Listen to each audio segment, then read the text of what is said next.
meyakinkan kaum muslimin wal muslimat dan juga penonton, karena jamaah saya ini banyak muslimnya. Ya.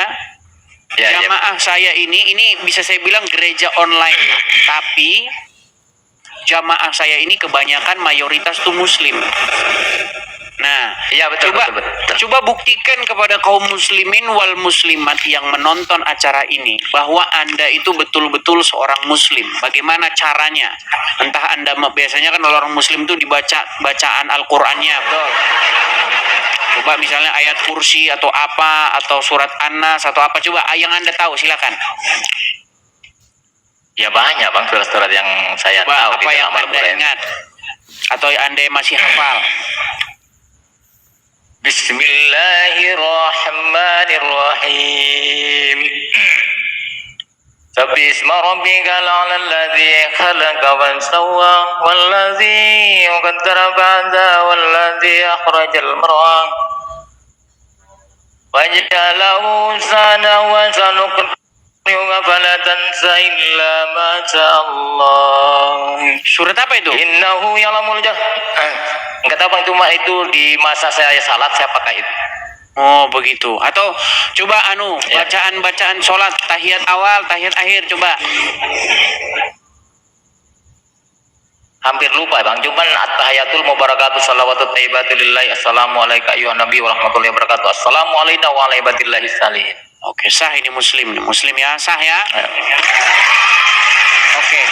Jadi sebagai seorang muslim, Anda sudah mengakui bahwa Muhammad itu adalah Allah ya? Iya, makanya di dalam Al-Quran nurun ala nurin, artinya Muhammad itu cahaya di atas cahaya lagi. Makanya di dalam Al-Quran dikatakan Allah berselawat bersama para malaikat, bahkan Allah lagi menyuruh kepada orang-orang yang beriman, hai orang-orang yang beriman, berselawatlah kamu kepada Nabi. Artinya apa? Maksudnya Muhammad itu ada di atas Allah. Bullshit. Muhammad ternyata ada di atas Allah. Jadi posisi Muhammad itu seperti itu, karena dia dikatakan Muhammad itu kan ruh kesempurnaan Bang. Muhammad ada di atas Allah. Lah terus yang di kuburan yang di Madinah itu siapa kalau begitu? Ya kemungkinan itu hanya hanya gambar-gambaran doang. Tidak bisa dibongkar tentang hal itulah Bang. Mungkin itu hanya dijadikan kiasan-kiasan doang gitu. Seperti itu. Jadi itu bukan makamnya Muhammad. Ya, kalau menurut pemahaman saya, bagaimana Tuhan bisa dikubur? Kan tidak mungkin, tidak masuk di akal bagi saya. Oke. Lalu siapa yang beristrikan yang bersuamikan Aisyah, bersuamikan Khadijah, yang anaknya Aminah, itu siapa kalau begitu? Ya makanya di dalam hadis juga tidak dikatakan siapa yang mengawinkan Muhammad, itu kan tidak ada di situ, siapa penghulunya nggak ada. Karena apa? Di dalam hadis sendiri menjelaskan bahwa sifat-sifat yang diturunkan dari Allah disematkan kepada Muhammad. Itulah yang dikatakan dalam hadis. Jadi sifat yang perkawinan itu artinya persatuan, menyatu. Itu yang dikatakan perkawinan. Bukan perkawinan seperti manusia di muka bumi ini. Jadi pemahaman kawin menurut Tuhan bukan perkawinan seperti manusia, tapi penyatuan di antara sifat-sifat itu dan disematkan kepada Muhammad, karena Muhammad itu adalah sifat paling terpuji gitu. Oke lah. Berarti yang menjadi anaknya Aminah itu siapa? Aminah itu Bang, kata Aminah itu alif amim. Aminah, alif mim non. Apa artinya di situ? Alif itu kan merujuk kepada Allah. Artinya zatnya Allah. Jadi mim itu rujukannya kepada Muhammad. Itulah Aminah. Nonnya itu merujuk kepada cahaya. Berarti yang dimaksud Muhammad anaknya Allah. Iya betul. Buset dah ini udah. Makin Coba ini kita undang yang muslim dulu ya, karena nanti takutnya kita dibilang fitnah ini teman-teman kalau kita hanya mengundang satu muslim, tidak kita undang muslim yang lainnya. Coba ya. Sebentar ya, kita kasih naik dulu, ada Muhammad Reza. Coba Muhammad Reza. Ya, saudara Muhammad Reza. Ini biar ini ya, ada klarifikasi dulu dari pihak muslim, bantahannya juga. Karena kalau kita kasih naik satu muslim, nanti muslim yang lain kayaknya merasa dikesampingkan. Ya, jadi bagus juga Bang Edis. Masalahnya saya di Kumal-Kumal Islam ini tidak pernah dikasih ruang, dan saya tidak pernah diakui bahwa saya adalah orang Islam. Makanya saya keberatan sekali, maka saya memang sengaja untuk naik ke roomnya Bang Edis, karena penontonnya di Bang Edis ini sangat banyak sekali. Pakai baju dulu Edis ya, boleh nggak?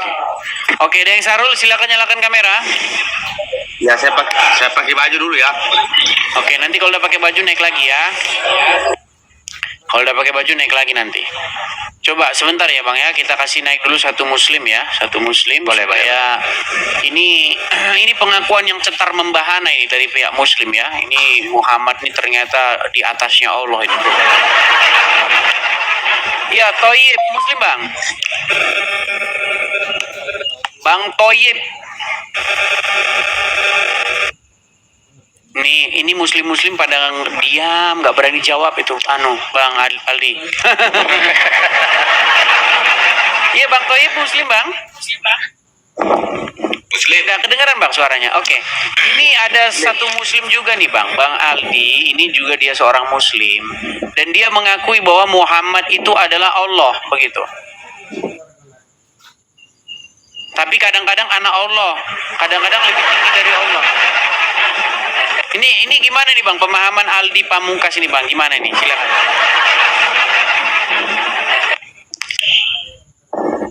Kalau menurut saya ya bukanlah. Allah itu kan ada di diri kita. Allah ada di diri kita. Dalilnya dari mana ini Abang?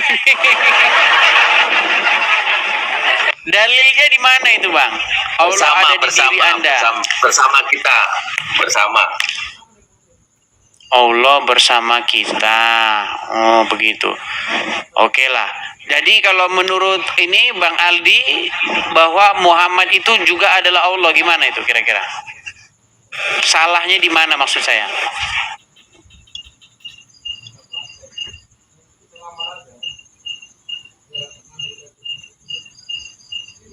Halo, Toyib? Ya Bang. Iya, bagaimana itu menurut Anda ketika dikatakan Muhammad itu adalah Allah oleh Aldi yang juga muslim? Menurut saya kan Nabi Muhammad itu kan utusan Allah kan. Untuk ya istilahnya marketingnya Allah kan. Gimana Aldi Setia, silakan tanggapannya. Saya jadi bingung ini yang mana ini. Islam siap saya tanya beda semua. Gak pernah ada satu jawaban gitu loh. Ya, jadi begini Bang ya. Jadi kebanyakan umat Islam tidak paham tentang kata utusan.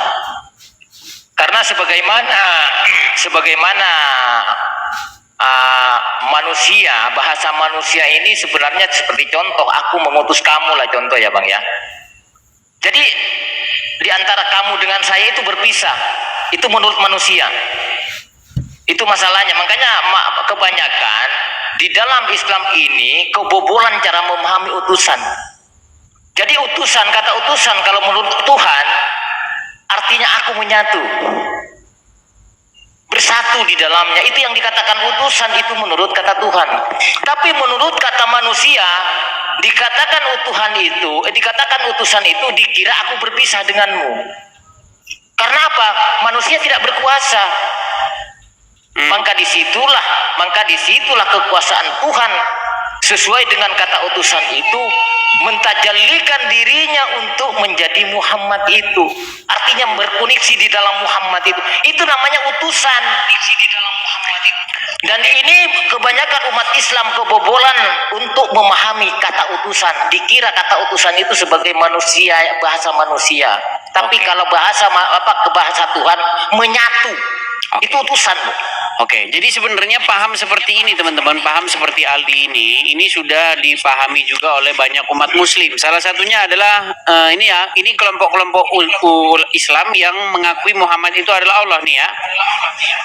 Muhammad itu juga yang bernama Allah. Allah namanya Muhammad wujud. Jelas. Bukan Muhammad jadi Allah. Allah itu cuma nama. Wujudnya itu adalah Muhammad, rupanya jadi insan itu sebenarnya Muhammad. Muhammad itu sebenarnya wujud Allah. Wujud Allah. Asal. Ya sedikit 3 in 1. Jangan bahasa keluarnya nih. Allah itu nama untuk Muhammad, nama puji untuk Muhammad. Muhammad itulah wujudnya Allah. Muhammad inilah hakikat. Berarti hakikat Muhammad adalah Allah. Hakikat Allah adalah Muhammad. Allah dan Muhammad adalah asal. Allah namanya Muhammad wujudnya. Nah, ya silakan gimana itu? Kalau masalahnya kalau wujud daripada Allah itu Muhammad, kenapa kalau ada perempuan mau menyerahkan diri langsung ini kenapa ini? Silakan. Makanya itu yang saya katakan tadi, Bang. Di dalam hadis itu hanya artinya ya? Artinya hanya bahasa kiasan tentang sifat itu. Karena sifat Allah itu ada 20 sifat. Salah satunya adalah suka wanita. Ya, seperti contoh itu. Itu namanya sifat wanita itu kan seperti hawa nafsu. Itu yang dikatakan sifat wanita yang sebenarnya. Tetapi yang namanya orang yang mengarang hadis ini hanya pokoknya jauh daripada kenyataan itu. Jadi kebingungan, walaupun umat Islam sendiri bingung gitu untuk mengertikan hal ini. Seperti kata utusan tadi lah, contoh utusan tadi, seperti Yesus diutus oleh Bapa, sebenarnya sudah mutlak jadi Tuhan. Itu pengertian utusan itu seperti itu. Jadi mengertikan utusan itu jangan samakan bahasa manusia. Bahasa manusia dengan bahasa Tuhan itu berbeda gitu loh. Itu harus tahu memisahkan di antara bahasa Tuhan dan bahasa manusia. Artinya Anda sudah mengakui bahwa Muslim itu menuhankan Muhammad, menyembah Muhammad, dan Allah itu adalah Muhammad ya? Ya, tanpa disadari. Baik. Terima kasih atas pengakuannya. Terima kasih. Ya, mungkin Bang Thoyib ragu-ragu apakah Aldi Pamungkas ini seorang Muslim? Ya gimana ya Bang, kan kalau saya ini kan tentang gitu belum begitu dalam Bang. Kasih awam. Berarti Bang, Anda mengakui bahwa dia seorang Muslim ya? Ya oke ya. Mengakui, oke. Ya, terima kasihlah pandangannya ya Bang Aldi dan Bang Thoyib ya. Saya ini kalian menambah daftar ya tentang orang-orang Islam yang percaya bahwa Muhammad itu adalah Tuhan kalian. Terima kasih. Oke, kita berikan kesempatan kepada Muslim yang lain ya, Bang Aldi dan Bang Thoyib. Ya, sebentar Bang, saya akan ingin ada tambahan sedikit Bang kepada umat Islam. Silakan. Hai umat Islam, baik yang di bawah semuanya ya, tolong naik ke roomnya Bang Idis, karena Bang Idis itu bukanlah ingin memframing umat Islam yang sebenarnya, namun hanya untuk menguji kalian. Ya, bagaimana cara memahami umat Islam tentang Tuhan? Karena di 2 kalimat syahadat sebenarnya asyhadu alla ilaha illallah, aku bersaksi tiada Tuhan selain. Kalau memang diartikan secara bahasa lurus, artinya umat Islam ini tidak ada Tuhan, ya ada Allah. Dia hanya ada Allah, bukan ada Tuhan. Menurut bahasa itu. Jadi tolong kepada umat Islam yang di bawah, kalau Anda belum tahu tentang Tuhan itu, tolong jangan naik, karena Anda akan jadi bulan-bulanan juga di atas hati. Sekian Bang Idis, demikian saja. Ya. Oke, terima kasih Bang Aldi. Selamat malam. Saya turunkan ya. Malam.